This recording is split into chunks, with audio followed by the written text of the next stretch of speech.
我は最果ての魔王ディープブリザードである。今回はキャラクターを描く上で欠かせない要素、肌の色についての講座を取り行おうと思うのであるぞ。特にキャラクターイラストを塗り始めた時に大きく悩む点があるとすれば、肌の色と答えるものが多いであろう。どんな肌の色にすればいいのかがわからない。なんとなく色を置いてみたけれども垢抜けた感じにならない。などなど、肌の色選びはその時代の流行であり、トレンドを抑える上で非常に大事な要素になってくるのである。逆に肌の色さえしっかりと流行を抑えていれば、あとはある程度好きに塗ってもいいと言っても過言ではないほど、肌の色選びで絵の印象というのは大きく変わってしまうのである。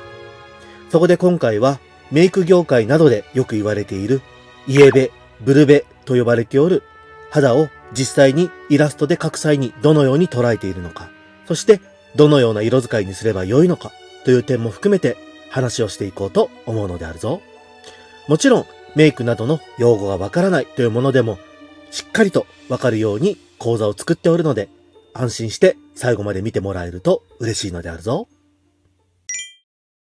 ではまず動画のタイトルにあった通り、冒頭で言ったイエベ、ブルベとは何かについて簡単に解説をしておこうと思うのであるぞ。イエベ、ブルベとは肌の色味を指すイエローベース、ブルーベースという略称である。黄色みのある肌のことをイエローベース、青みのある肌のことをブルーベースと呼ぶのである。これは主に美容関係、メイク関係の用語としてよく使われておる。では実際にイエベとはどんな肌なのか、ブルベとはどんな肌なのかというのをこの次から解説していこうと思うのであるぞ。まずイエベ、ブルベを解説する前に、その中間であるオレンジベースというものを紹介していこうと思うのである。これは特にメイクや美容関係の用語であるものではなく、魔王のオリジナルの単語ではあるが、一般的に使われている平均的な肌の色として、オレンジ味のあるベースカラーにややピンク寄りの影色を使った肌のことを指す言葉としてオレンジベースというのを使わせてもらおうと思うのである。ご覧の通り、ごく一般的、平均的なイラストで使われている肌の色、そしてベースの色を濃くしてみるとオレンジ色になっているのがわかるであろうか。本当に万能的に使える色味で、どんな場でも使いやすい色味だと思うのであるぞ。我は割と色白気味に肌のベースの色を置くので、ややしっかりめの色味にしたものがこちらになる。かなりオレンジ色味が出ているのがわかるであろうか。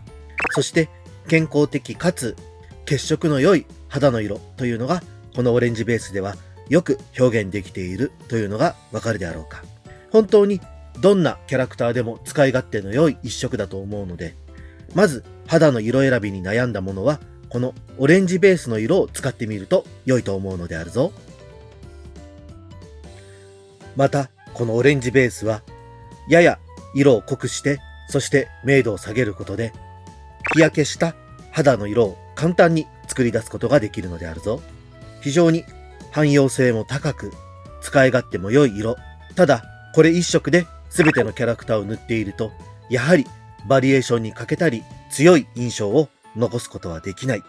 なのでこの次から紹介するイエローベース、ブルーベースの肌の色を知ることで、より幅広い表現方法を目指してみてほしいのであるぞ。こちらがイエローベースの肌の色である。薄くベースで塗っただけでは分かりづらいかもしれないが、やや濃い色にしてみるとかなりはっきりとした黄色だというのがわかるであろうか。そしてこのイエローベースの大きな特徴として、全体的にすっきりとした肌の色の印象を持たせることができるのである。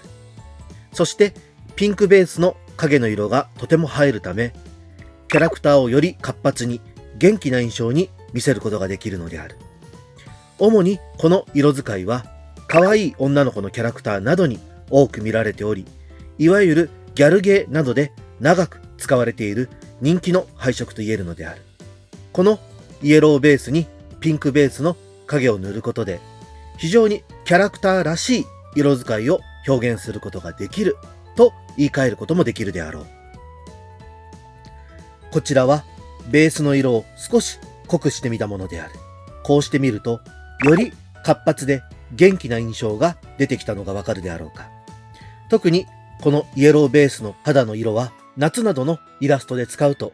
非常に明るく元気な印象を表現することができるのであるぞ。こちらがブルーベースと呼ばれる青みがかったピンクを肌のベースカラーに使ったイラストのサンプルである。先ほどのイエローベースと比べてかなりしっかりとしたピンク色をベースに使っているのがわかるであろうか。このブルーベースの肌の色を使うことで、よりキャラクターに落ち着いたり上品な印象を与えることができる。また、肌の透明感なども強調することができ、昨今のソーシャルゲームなどのイラストで多用されている色味である。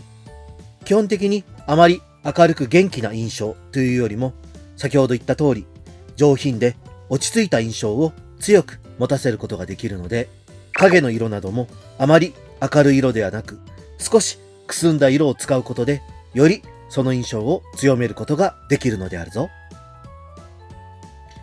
より透明感のある落ち着いた印象にしたい場合は、影の色をかなりくすんだ彩度の低い紫色で塗ってみると良いであろう。ただ、この状態ではかなりくすんだ影の色になるため、血色が悪かったり、あまり生気のない肌の色に見えてしまう恐れもある。そういった際には、エッジカラー、影とベース部分の境界部分にはっきりとした明るいピンク色を引く、もしくはエアブラシなどでその境界に色をつけることで、一見血色が悪く見えていても、このエッジカラーがつくことで血色の良い生気のある肌に見せることができるのであるぞ。このようなテクニックを使うことで、落ち着いた印象のブルーベースの肌の色でもしっかりと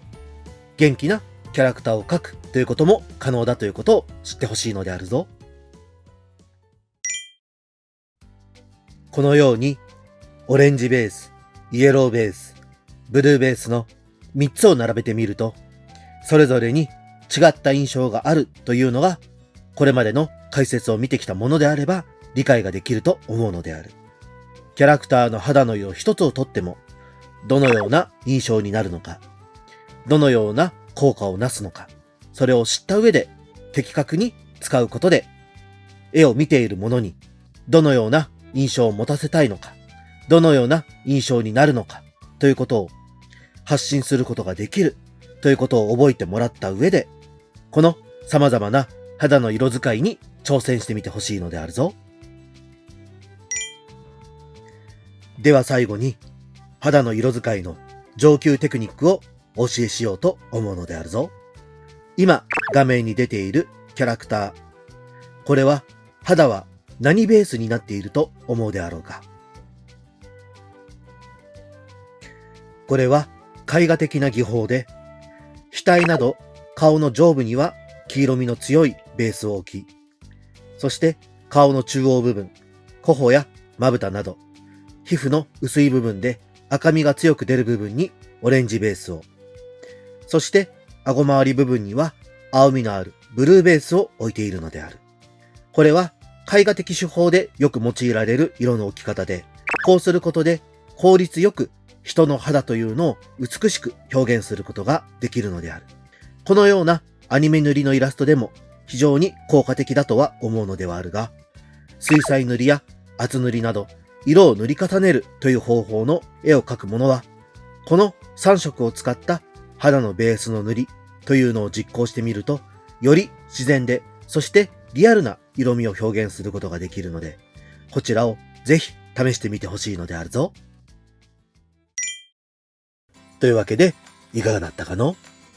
実際に実例を見ながら解説を聞いてみれば、非常にわかりやすいものであったと思うのであるぞ。また、自分が表現したいキャラクターはどんなものなのか、今の肌のトレンドとはどんなものなのかというのもある程度理解できたと思うので、ぜひこれを使ってお絵かきを楽しみながら、そして上達をしていってほしいと思うのであるぞ。ではでは、なのである。動画のご視聴誠にありがとうなのであった。よければチャンネル登録、高評価、そして SNS のフォローなどよろしくお願いいたすのであるぞ。